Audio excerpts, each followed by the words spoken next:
Hello বন্ধুরা, একটা ছোট্ট ব্লগ নিয়ে তোমাদের কাছে চলে এসেছি। মনটা খুব খারাপ, তাই একটু ঝিমিয়ে ঝিমিয়েই কথা বলছি, কারণ খুব চিন্তায় আছি মেয়েটার চোখটা নিয়ে। তো চোখটা দেখাতে গেলাম, অনেক দিন ওর চোখের পাওয়ারটা চেক করা হয়নি, তো হসপিটালে এলাম সেই কারণে।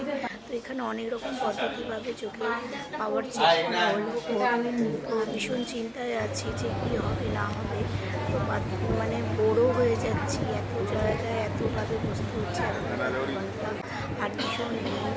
তো এখানে মানে সমস্ত রকমভাবে চোখ অপারেশন সমস্ত কিছুই করা হলো, কিন্তু এখন আসল ডাক্তারের কাছে পৌঁছাতে পারিনি।